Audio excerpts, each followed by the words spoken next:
제자도에 대한 가르침 이후에 예수님은 베드로와 야고보와 요한을 데리고 산에 오르십니다.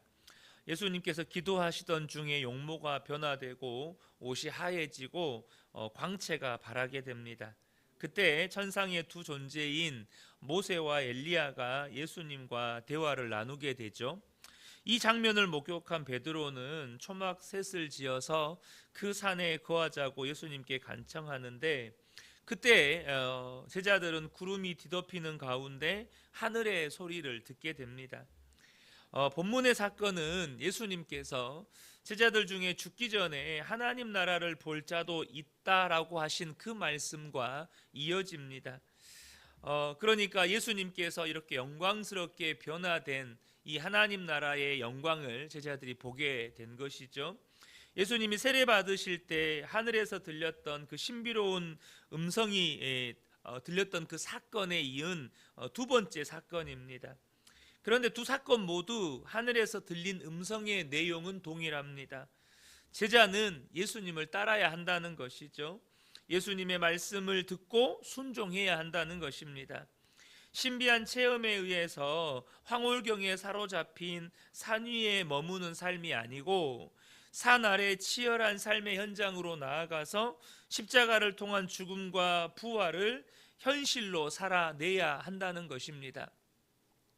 이 변화산 사건은 예수님의 메시아적인 사명과 영광을 드러내는 동시에 고난과 부활의 길을 걷는 이 그리스도의 사명을 이해하도록 돕는 매우 중요한 사건입니다. 이 사건은 예수님의 질문에 대한 이 베드로의 신앙 고백과 또 예수님의 고난과 부활에 대한 예고로 이어집니다. 예수님은 먼저 베드로와 요한과 야고보를 데리고 산에 올라가서 기도하셨습니다. 28절을 보면 이 말씀을 하신 후 8일쯤 되어 예수께서 베드로와 요한과 야고보를 데리고 기도하시러 산에 올라가셨다라고 말씀합니다. 여러분, 기도가 무엇입니까? 기도는 하나님의 뜻과 계획을 받아들이는 중요한 통로입니다. 이 사건에서 기도는 예수님의 영광이 드러나는 순간을 만듭니다. 그래서 이 사건을 통해서 예수님은 단순히 선지자가 아니고 하나님의 영광을 소유한 분이라는 것을 나타내는 것이고, 또한 동시에 이 예수님께서 빛을 발하는 그런 광채를 발했다는 이 사건은 구약에서 하나님의 임재를 상징하는 그 영광의 빛과 연결이 됩니다. 그러니까 예수님이 곧 하나님 이 땅 가운데 임하신 하나님이시잖아요. 그러니까 이 빛은 구약의 하나님의 영광의 임재를 상징하는 것과 같았다는 것이죠. 이사야 6장에 보면 이사야가 성전에서 하나님의 영광을 경험하게 됩니다. 1절부터 3절을 보면 우시야 왕이 죽던 해에 내가 본즉 주께서 높이 들린 보좌에 앉으셨는데 그의 옷자락은 성전에 가득하였고 스랍들이 모시고 섰는데 각기 6날개가 있어 그 둘로는 자기의 얼굴을 가리었고 그 둘로는 자기의 발을 가리었고 그 둘로는 날며 서로 불러 이르되 거룩하다 거룩하다 거룩하다 만군의 여호와여 그의 영광이 온 땅에 충만하도다 하더라. 그러니까 이사야가 그의 성전에서 임재하신 하나님의 영광을 경험하게 되죠. 이 예수님이 광채를 발하신 이 변화산 사건은 그 구약의 하나님의 영광의 임재를 상징하는 사건과 동일한 사건이라는 것입니다. 그런데 여러분, 이사야가 성전에서 그런 하나님의 영광을 경험했고 제자들이 변화산에서 예수님의 영광, 하나님의 영광을 경험하게 됩니다. 단순히 여러분, 이 사건은 그런 신비한 체험을 했다는 의미를 담고 있지 않습니다. 바로 예수님을 따르는 제자들이 그 어떤 고난과 죽음 속에서도 하나님의 영광과 하나님의 구원하심을 확신하고 신뢰하도록 가르치는 것입니다. 그리고 결코 그 부르심의 길을 포기하지 않고 사명을 포기하지 않고 믿음의 길을 걷게 하는 거예요. 그래서 여러분, 이사야가 하나님의 영광을 체험한 후에 그가 어떤 삶을 살아가게 됩니까? 이사야 6장 8절을 보면 내가 또 주의 목소리를 들으니 주께서 이르시되 내가 누구를 보내며 누가 우리를 위하여 갈고 하시니 그때 내가 이르되 내가 여기 있나이다 나를 보내소서, 이렇게 고백했다는 거예요. 그러니까 지금 베드로와 요한과 야고보는 단순히 예수님이 영광 중에 변화된 사건을 보면서 우와 놀랍다, 내가 이런 신비한 경험을 했네, 이게 아니라는 것입니다. 이제는 그 예수님의 영광, 예수님이 십자가에서 죽으실 것이고 이 십자가의 고난을 제자들에게 가르치셨잖아요. 그 제자들에게 가르치실 때 베드로가 뭐라고 했습니까? 주님, 절대 그리하지 마십시오. 그 일이 절대 주님께 미치지 않을 것입니다. 그런 베드로를 예수님이 책망하신 후에 나를 따라오려거든 자기 십자가를 지고, 자기를 부인하고 자기 십자가를 지고 나를 따를 것이니라 라고 제자도를 가르치시고, 그리고 이 변화산에 제자들을 데리고 가셔서 영광 중에 변하신 예수님을 보여주십니다. 뭘 의미하는 것입니까? 그 영광 가운데 임하신, 영광 중에 변화하신 예수님을 본 제자들은 그 장차 임하게 될 하나님의 나라를 생각하면서, 장차 임하게 될 하나님 나라의 영광을 사모하면서 오늘 자기를 부인하고 자기 십자가를 지고 예수님을 따르는 그 삶을 살아가야 한다는 것입니다. 포기하지 않고 살아가야 한다는 것입니다. 그냥 단순히 신비한 체험 속에서 황홀경에 사로잡혀 살아가는 것이 아니라 삶의 현장으로 내려가서 그 치열한 삶의 현장 속에서 십자가를 통한 죽음과 부활을 현실로 살아내야 한다는 것입니다. 그러므로 여러분, 우리가 주변에서 종종 신비한 체험을 했다는 사람들 봅니다.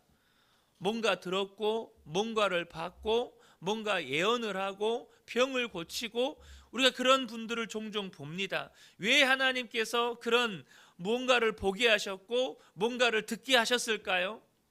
치열한 삶의 현장으로 나아가라는 것입니다. 그곳에서 십자가의 죽음과 부활을 현실로 살아내라는 것입니다. 그러니까 내가 무엇을 보았다, 무엇을 들었다 하면서 여전히 늘 그 신비한 체험만을 추구하며 살아가는 것은 베드로가 그 예수님께서 변화된 그 영광을 보여주는 의미를 이해하지 못하고, 예수님 여기다가 초막셋을 지어놓고 하나는 예수님을 위해, 하나는 엘리야를 위해, 하나는 모세를 위해 지어놓고 여기서 천년만년 삽시다, 그런 베드로의 모습과 똑같다는 거예요. 여러분, 은혜를 받으셨습니까? 치열한 삶의 현장으로 나아가셔야 합니다. 그곳에서 십자가 죽음과 부활을 살아내셔야 한다는 것이죠. 변화산 사건에서 예수님과 함께 나타난 모세와 엘리야는 율법과 선지자를 대표하는 사람들입니다. 그런데 이들이 예수님과 무엇을 이야기합니까? 바로 예수님께서 예루살렘에서 별세하실 것에 대한 이야기를 합니다. 31절을 보면 영광 중에 나타나서 장차 예수께서 예루살렘에서 별세하실 것을 말할세. 그러니까 그 두 사람과 예수님이 예수님의 십자가 죽음에 대한 이야기를 나누었다는 것이죠. 여러분, 이 별세라고 하는 건 단순히 죽음을 의미하는 것이 아니고 구약의 출애굽 사건과 연결되어 하나님의 백성을 구원하는 예수님의 사명을 상기시킵니다. 단순한 죽음이 아니에요. 온 인류를 구원하시는 예수님의 사명을 이야기하는 것이에요. 또한 이 사건은 예수님의 죽음을 넘어 궁극적인 구속과 승리를 가리키기도 합니다. 여러분, 영광은 고난과 죽음을 통해서 이루어지는 것입니다. 예수님의 별세는 예루살렘에서 성취될 하나님의 구속 계획을 예고하는 것이에요. 변화산에서의 영광은 십자가 고난 끝에 있을 부활과 승리의 영광을 미리 보여주는 것이고, 동시에 제자들에게 소망과 확신을 심어주는 것입니다. 동일하게 예수님을 따라 살아가는 우리의 삶에도 고난이 있습니다. 여러분, 고난이 있어요. 그러나 고난으로 끝이 아니라는 사실입니다. 예수님께서 제자들에게 고난받을 것에 대해서 여러 번 가르치셨습니다. 요한복음 15장 19절을 보면 너희가 세상에 속하였으면 세상이 자기의 것을 사랑할 것이나 너희는 세상에 속한 자가 아니요 도리어 내가 너희를 세상에서 택하였기 때문에 세상이 너희를 미워하느니라. 여러분, 저와 여러분이 예수님을 믿는 믿음을 가지고 이 땅을 살아갈 때 반드시 세상으로부터 미움받는 혹은 다양한 모양의 고난을 받게 됩니다. 그런데 예수님께서 모세와 엘리야와 별세 예루살렘에서 받으실 고난, 십자가 죽음을 이야기하시고 영광스럽게 변화된 모습을 보여주시는 것은 그 고난을 통과한 후에 반드시 영광을 얻게 된다는 것을 제자들에게 가르쳐 주시는 것입니다. 여러분, 우리가 예수님을 믿으면 고난이 있습니다. 그러나 고난 후에 영광도 있습니다. 이것을 저와 여러분이 절대 잊으시면 안 됩니다. 고난받는 것을 이상하게 생각하시면 안 됩니다. 고난받는 것을 마치 일어나지 말아야 할 일이 일어난 것처럼 여기시면 안 된다는 거예요. 고난 후에 영광이 있다는 거예요. 로마서 8장 17절 18절을 보면 자녀이면 또한 상속자 곧 하나님의 상속자요 그리스도와 함께한 상속자니 우리가 그와 함께 영광을 받기 위하여 고난도 함께 받아야 할 것이니라. 생각하건대 현재의 고난은 장차 우리에게 나타날 영광과 비교할 수 없도다. 여러분, 꼭 기억하셔야 합니다. 왜 고난을 받아야 합니까? 영광 받기 위해서입니다. 주님이 우리에게 고난을 주시는 것은 영광을 얻게 하기 위해서라는 거예요. 근데 중요한 사실은 뭐냐? 우리가 장차 받게 될 영광은 현재의 고난과 비교가 안 된다는 것입니다. 너무나도 놀라운 영광이라는 것이죠. 저는 우리 근혜교회 모든 성도님들이 장차 받게 될 영광을 늘 사모하게 되시기를 축복합니다. 그래서 현재의 고난이 넉넉하게 이겨지는 것입니다. 변화산에서 베드로는 3개의 장막을 짓겠다고 제안합니다. 너무너무 놀라웠거든요. 그 예수님께서 변화되고 또 모세와 엘리야를 본 장면은 정말 베드로의 평생에 잊지 못할 여러분 충격적인 경험이었고 놀라운 신비한 체험이었을 거예요. 그러니 베드로가 여기다가 3개의 장막을 짓자는 거죠. 근데 이것은 그러한 변화산 사건을 경험하게 하신, 변화산 사건을 베드로와 요한과 야고보에게 경험하게 하신 하나님의 계획, 하나님의 뜻을 온전히 이해하지 못한 제안이었습니다. 그래서 그때 하나님의 음성이 들려옵니다. 35절 보면 구름 속에서 소리가 나서 이르되 이는 나의 아들 곧 택함을 받은 자니 너희는 그의 말을 들으라. 여러분, 우리가 이렇습니다. 우리가 하나님께서 우리에게 은혜를 베푸신 뜻을 잘 이해하지 못할 때가 정말 많습니다. 하나님께서 우리에게 은혜를 베푸신 그 이유를 정말 모를 때가 많아요. 그래서 정말 여러분 위험한, 그러니까 건강하지 못한 신앙생활을 하는 것이 뭐냐면 은혜 안에 갇히는 것입니다.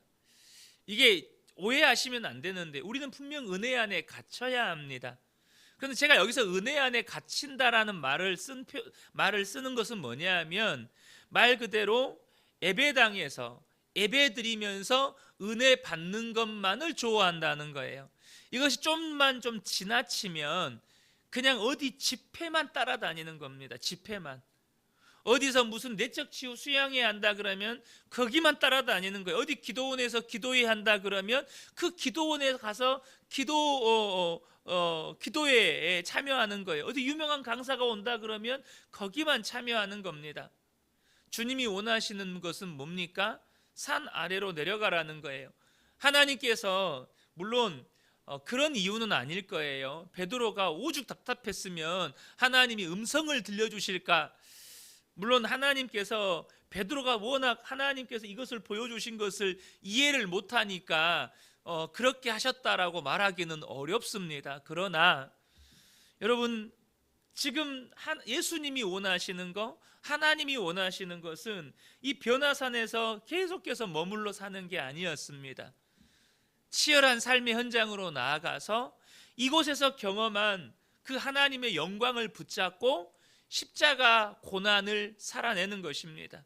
그리고 놀라운 부활의 영광을 경험하는 거예요. 여러분, 이 말씀은 예수님을 믿고 따르는 제자의 삶이 어떠해야 하는지를 명확하게 가르쳐 줍니다.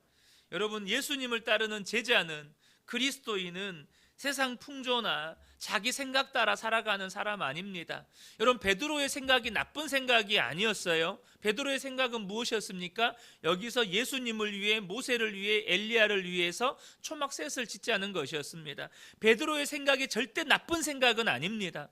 그러나 여러분, 우리의 생각을 따라 사는 사람들이 아니고, 여러분, 우리는 예수님을 따라 사는 사람들입니다. 하나님의 말씀을 따라 사는 사람들이라는 거예요. 예수님의 가르침을 따라 말씀의 순종함으로 살아가는 사람들이라는 것입니다. 당시의 제자들은 이 말씀의 의미를 정확하게 이해하지 못했을 거예요. 그러나 예수님께서 부활 승천하신 이후에 제자들은 예수님의 죽음과 하나님의 구속 계획과 예수님의 사명을 분명하게 이해하게 됩니다. 나아가서 자신들의 남은 삶이 오직 예수님의 가르침과 하나님의 뜻과 계획을 따라 살아야 한다는 것을 명확하게 알았습니다. 그래서 모든 제자들은 복음을 전하는 선교사적인 삶을 살았고, 사도 요한을 제외한 모든 제자들은 순교로서 하나님께 영광을 돌리게 됩니다. 사랑하는 성도 여러분, 주님이 무엇을 원하십니까? 오늘 받은 은혜를 삶의 현장으로 나아가 살아내라는 것입니다. 주님께서 주신 은혜, 하나님의 말씀 붙잡고 삶의 현장에 나아가 십자가 고난을 살아내고 부활의 영광을 살아내라는 것입니다. 그러므로 이 새벽에 함께 예배한 우리 모든 성도님들이 오늘 주신 은혜를 붙잡고 삶의 현장에서 믿음으로 말씀을 살아내는 복된 성도님들 되시기를 예수님의 이름으로 축복합니다. 아멘.